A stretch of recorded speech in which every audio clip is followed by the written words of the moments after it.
So we're up in Maine once again. It's just kind of become my happy place, so I figured I'd come up here. I've had a couple comments recently on some videos that I figured would be easier to answer in video form than it would be to go through and respond. Plus, it would let more people see it versus them perusing the comments section. So that's what I'm doing today. I've got a handful of your comments that I've been going through over the last couple of days anyway, and I'm going to read them and answer them. So from the video, TPU printing nightmares, avoid them with this simple fix. LF Barney asks, now do this with an Ender 3 V3. I'm having the worst time with it. Well, LF Barney, the process for calibrating your filament, whether it's TPU, PLA, ASA, ABS, you name it, it's the exact same thing, whether you're using an Ender 3 or the Flashforge or even a Bamboo Lab for a new filament. You just have to be using Orca Slicer or a fork of Orca Slicer that has those built-in calibration features up at the top menu bar. If you click on calibrations, you can go through and do that for each of the different categories for your particular filament. And this will help you calibrate your filament on your machine. So it's not just for the Flashforge machines. This can be done on any machine as long as you're using Orca Slicer anyways. And I do know, aside from Bamboo Lab, unless you put it in developer mode, you can pretty much use Orca Slicer on any of the mainstream 3D printers that are available on the market today. Next question is from Achilles MJB about the which 3D printer takes the win, the head-to-head comparison between the 85X, the Cobra S1, and the P1P. He says, how about noise level? Very important in my view. And that's a great point that I don't think I actually made in the video. The noise levels with each of the machines are pretty similar, although I will say the P1P, in my opinion, is still the quietest. Obviously, I don't have the machines here with me to do an actual sound test with a decibel meter. What I can say is the 85X is definitely quieter than the 5M or the 5M Pro from Flashforge, their previous machines, in terms of fan noise and motor noise. However, it is still slightly louder than the P1P when it's printing. The Anycubic Cobra S1 is a fairly quiet machine when it's printing, until it starts going through the gap fill process. It does have quite a bit of motor noise when it's doing the Z-hop.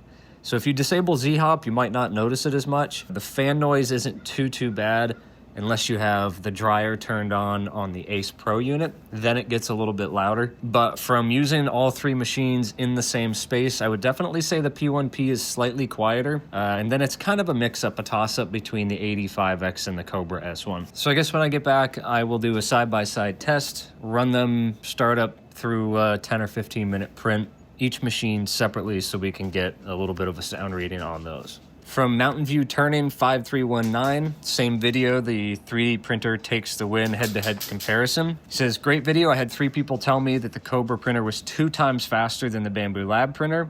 My videos showed them at about the same speed. Yeah, I don't see any world in which the Cobra S1 is faster than the P1P, let alone 2 times faster.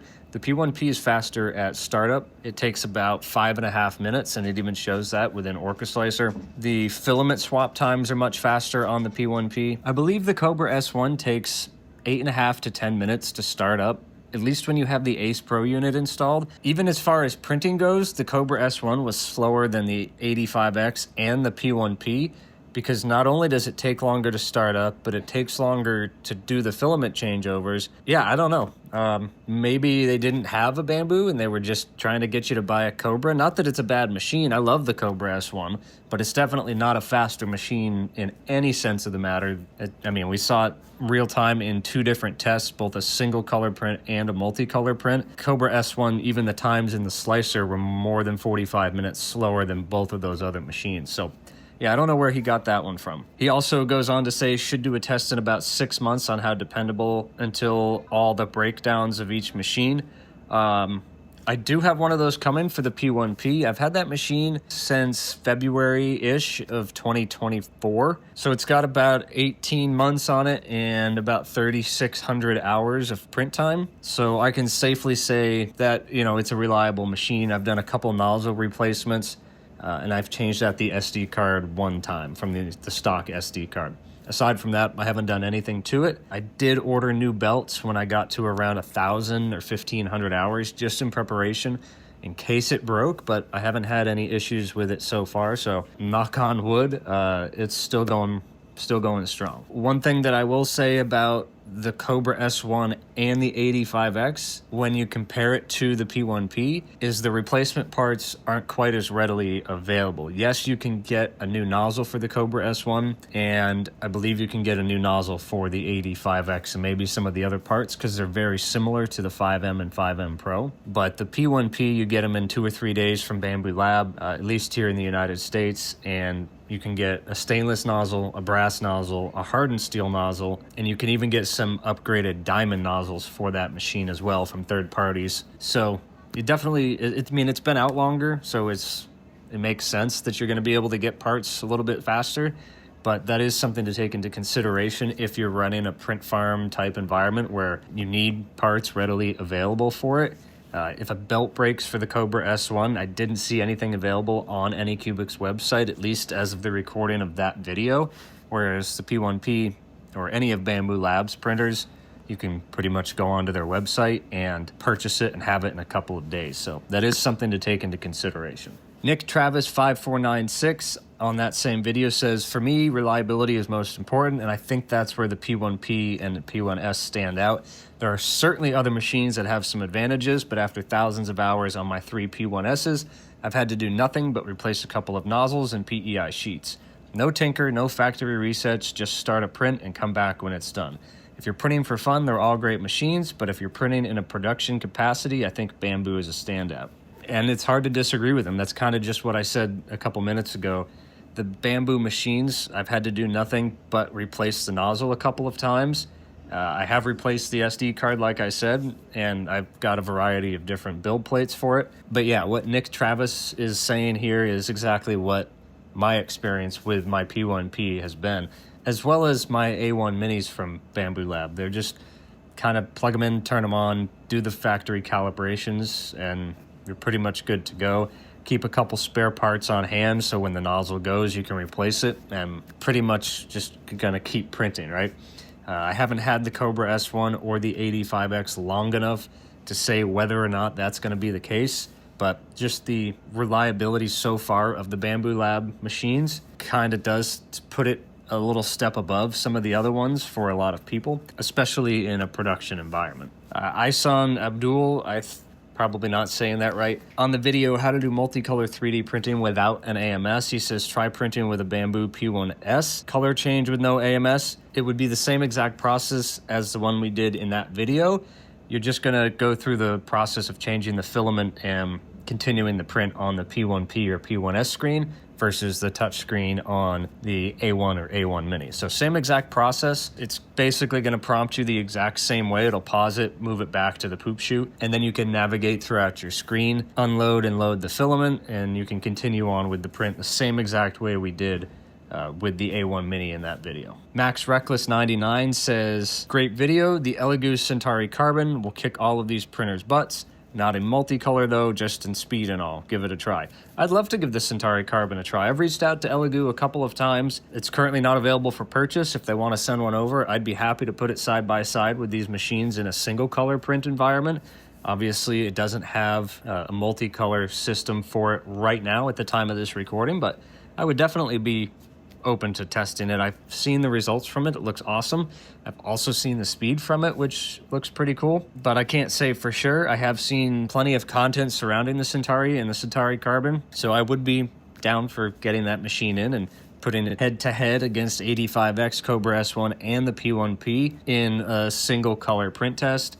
And when they have the multicolor print box, whatever they're going to call that, I'd be happy to put it side by side doing a multicolor print too. I'm not even going to try to pronounce this one, but in the video from image to 3D print, adding logos to your slicer, he says, I'm following step by step, but how do you prevent it from having floating areas? If you don't put your logo within a certain distance from the box, it will have a floating area as long as it's within one layer height. So if you're printing at a 0.20 millimeter layer height, as long as your logo is less than 0.20 millimeters high, so maybe 0.1 or 0.15, it'll all print on that bottom layer. It only becomes an issue when you place your logo on the bed and the box up 0.25 or 0.4 millimeters.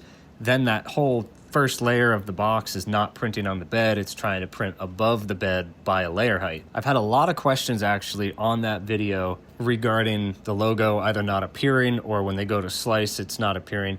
So what I will say, it's not in this comment, but I will say this, you want to make sure in the Objects tab inside of Orca, Slicer, or Bamboo Studio that your box is the top layer. So think of it as it's appearing on the build plate. You have your box on top and your logo on the bottom. So in the Objects tab, your layers need to be organized that way with your box or whatever item you're putting the logo onto has to be the top layer, and your logo or the graphic, the image has to be the bottom layer in order for that to work. Otherwise, the logo gets buried inside of the box and you're not gonna see it after you slice it. That's definitely been my #1 question on that video, so I figured I'd just address that right here. The other thing you can do to make sure you don't have any floating areas is check that placement in the move tool command. It'll show you the Z position or the Z coordinates of the box and the logo.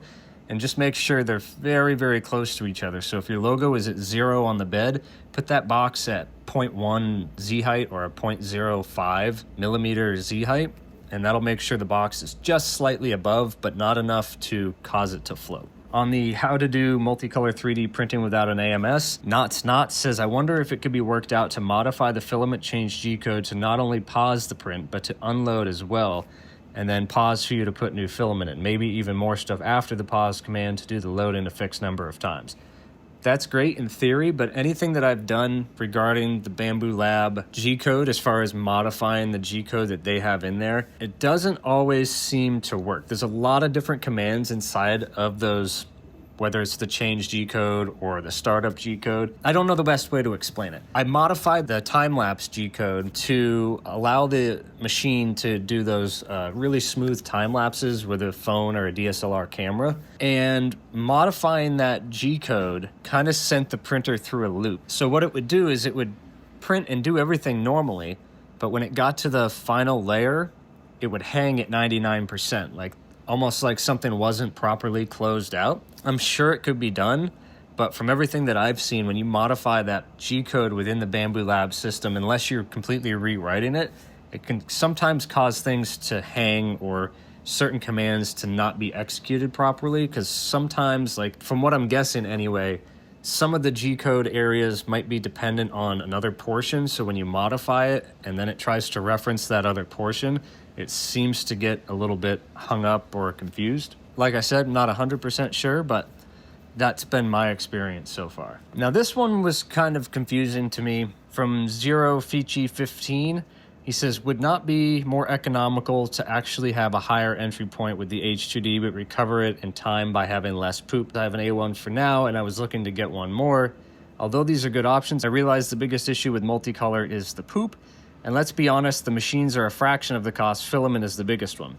I'd have to disagree with you. There was another video out, it might be in short form, that basically went over with the cost of the H2D at over $2,000 US, especially if you're getting into it with the AMS2 Pro. It's like $2,400 or $2,500. Filament is $10 a spool if you buy Elegoo, or $10, $15 a spool. The amount of time you would have to recover, and I mean, you're really not pooping out that much filament each time. It doesn't add up to that much. Even if you wasted an entire roll of filament each time you did a print, so 1,000 grams of filament, $15 every single print you wasted on top of the normal, $3 or $4 that you're using in filament to print, it would take you a substantial amount of time to recover that amount by buying an H2D.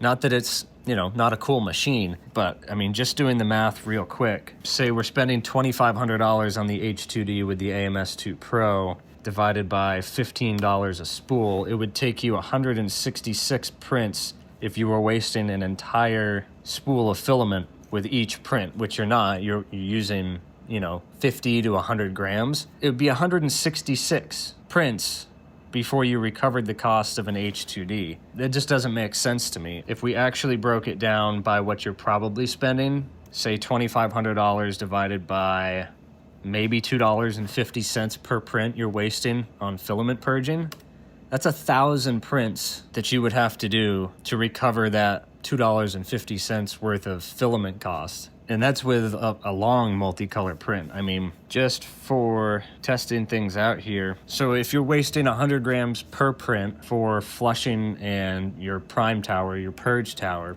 you can do 10 prints and you're gonna waste $15. So that's $1.50 per print. So at $2,500 divided by $1.50 is 1,666 prints. Say you did 2 prints per day, that's 833 days that it would take you to recover the cost of the H2D, if my math is mathing correctly.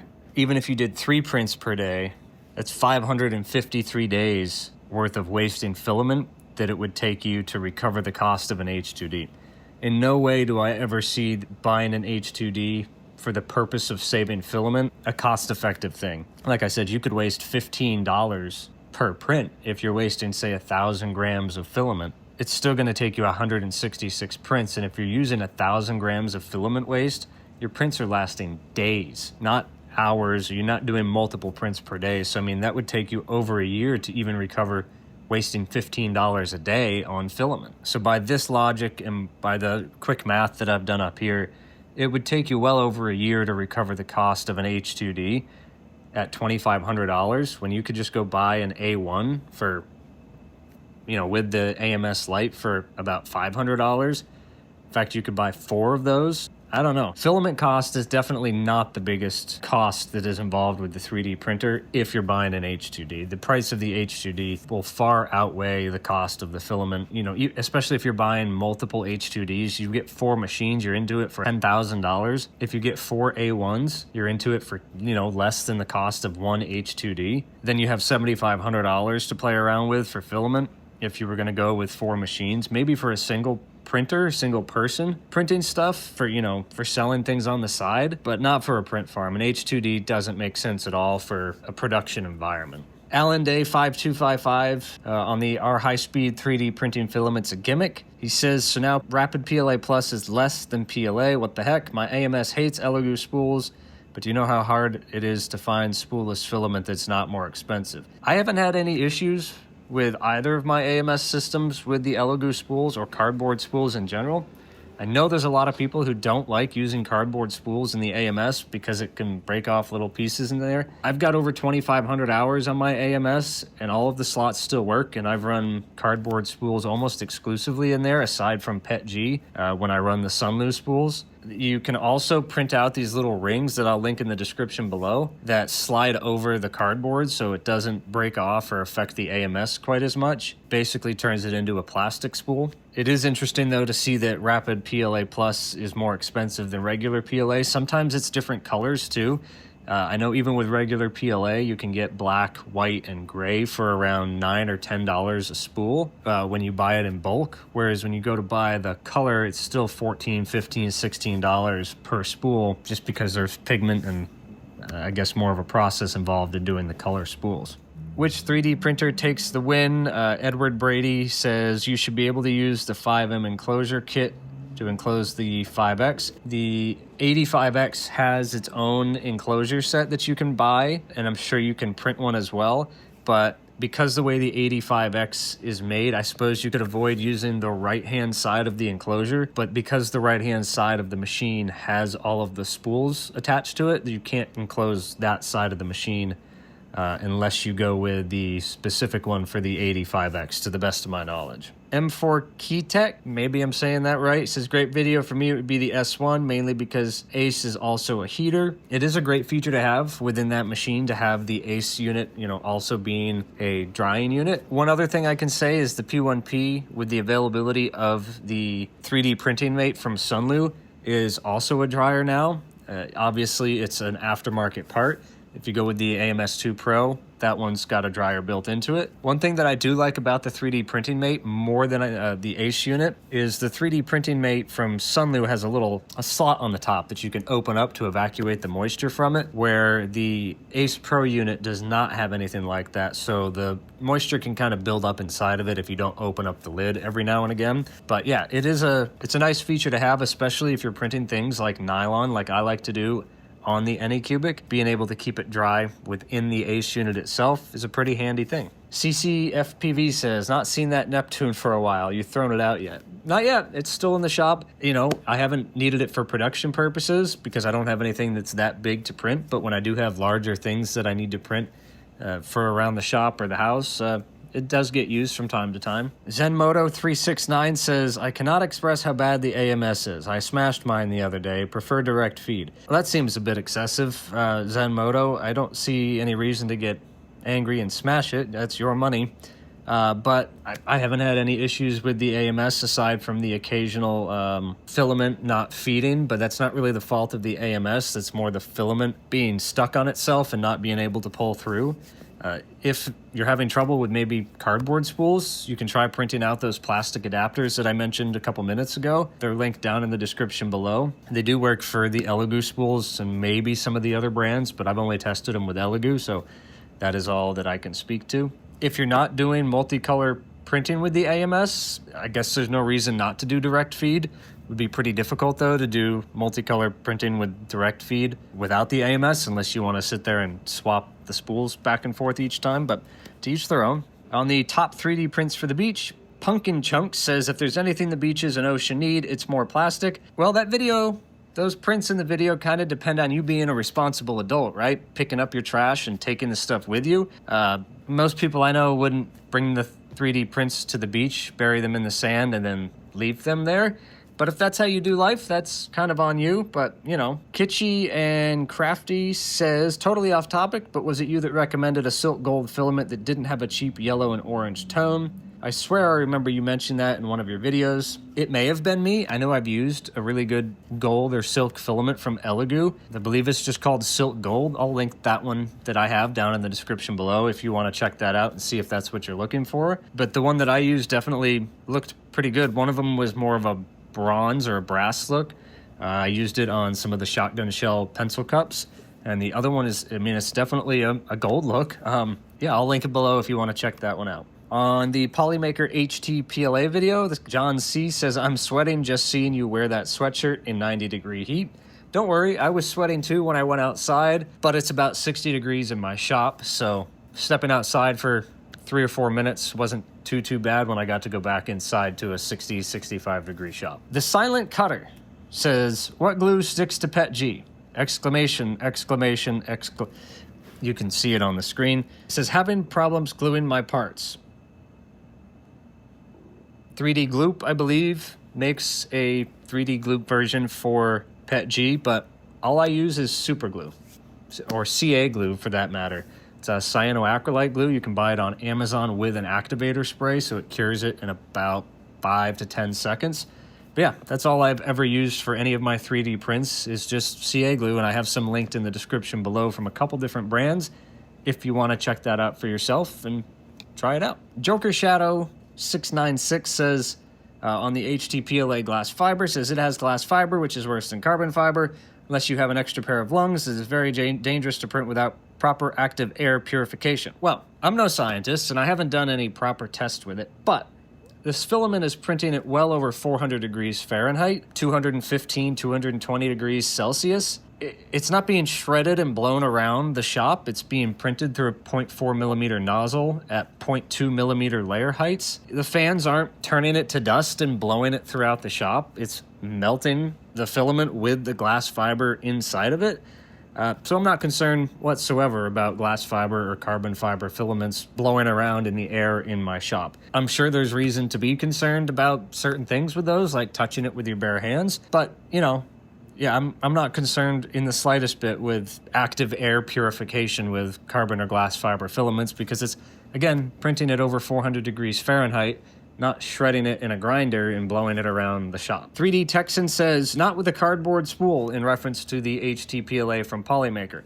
3D Texan, links are down in the description below if you want to print out those little rings for cardboard spools. They really come in handy. With that said, I've never had an issue with cardboard spools in any of my printers that have an enclosed AMS unit, so I guess take that for what it's worth. Official Fried 3D says, can you run your bamboo printers at 125% speed? I have an A1. I could. I don't see any reason to. They can run at ludicrous speed at 166%, but I set them to normal and kind of let them do their thing. I can change the speed within the slicer if I want them to go faster, but generally speaking, whatever the default speeds are more than fine for what I need to do.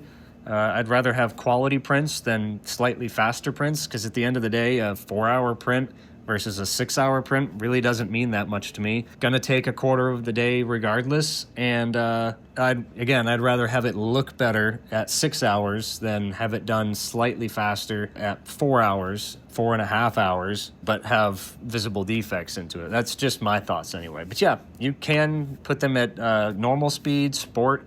Sport, I think, is 125%, like you're mentioning, and then ludicrous is right around 166%, if I remember correctly. On the how to do multicolor 3D printing without an AMS, Danny Ackerman says, I don't see a multi-material tab on my machine, A1 settings. If you are in Bamboo Studio, I don't believe that multi-material tab actually appears there.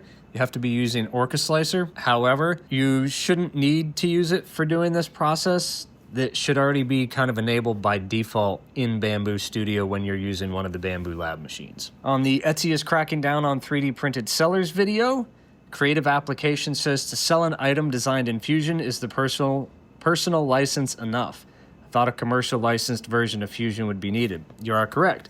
There are a couple different licensing versions. You can get an EDU version, which is an education license, so that would be for tutorials or for people, I guess, teaching in a school. The personal license obviously is for personal use. If you're designing things for yourself, or if you want to learn the software with the full capabilities, personal license is a great way to get into it, which is why I have it linked in the description below. They also have their commercial license, which is $500, $600, $700 a year. But you can also get a startup license if you have a domain name, an email from that domain name, and I believe you have to have an LLC or an EIN, some sort of business identification, and it costs $50 a year for the first 3 years. So you could get the full commercial license that way if you want to sell some of the stuff that you're making within Fusion. On the from image to 3D print, adding logos using your slicer, Mr. Telemark says, hello, what printer are you using? I'm using a Bamboo Lab A1 Mini in that video, but the process is pretty much the same with any 3D printer as long as you're using something like Bamboo Studio or Orca Slicer as your slicing software, and the machine is capable of doing multicolor prints. On the NeoBlade ultrasonic cutting knife video, Philip Valdez says, great video. What board were you using when cutting your grip material? My self-healing cutting board melts when using my ultrasonic. I don't know, it's something that came with my laser, one of the com marker laser, I believe. Definitely not recommended, because like yours, mine not only melted, but I was able to cut through it, and I cut into my desk a little bit. First time using an ultrasonic cutting knife. My mistake. On the from image to 3D print video, Antonin, I'm not even going to try to pronounce your name, it's up on the screen. 4551 says, great video. How do you know how much to reduce the flush? It's kind of just playing around with the settings. You can only drop it to about 100 millimeters cubed. I think that's the limit, maybe 107 within Orca Slicer. So I basically dropped it down to the lowest point that I could drop it at and raised it up until I saw that the filament was properly flushed. Technical Stinkers says, Bobo like, dude, just buy me a lobster roll. Hey, I don't like seafood, so fish, buying seafood or lobster rolls wasn't even something that came to my mind. Plus, he's in the same room as me, and I don't need that. Good suggestion, but I don't need that. 802 Garage says, what a cutie, living his best life. The name Bobo is adorable, too. I would agree, he is a cutie. We're obviously back up in Maine right now for the third time in the last month and a half. If anybody's interested in seeing any of the videos we've done while we're up here, I have links in the description below, and I'll put it up here somewhere, the Logan and Bobo channel. I've got a couple videos up there now from our first trip and the trip that we took a couple weeks ago. So if you're into that sort of stuff, seeing the travel stuff, what we're doing up in Maine, instead of just me being in the shop, again, check out the Logan and Bobo channel. Hopefully we've got more on that channel to come that's not just Maine, more adventures. I'm thinking of going to the White Mountains up in New Hampshire. Areas where the beach are at are kind of my happy place, and Bo likes the water, so trying to keep it somewhere close to the river, lakes, ocean. But yeah, Logan and Bobo channel is in the description below. Well, I think that's where this one's going to wrap up. If you want to see more videos like this, me answering your questions, be sure to leave them down in the comments section below or in another video that you have a question on, and I'll round them up and answer them again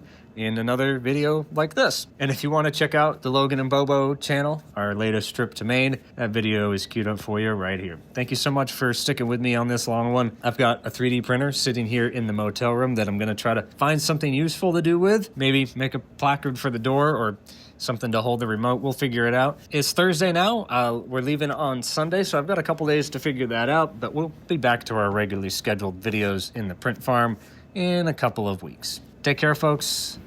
I'll see you in the next one.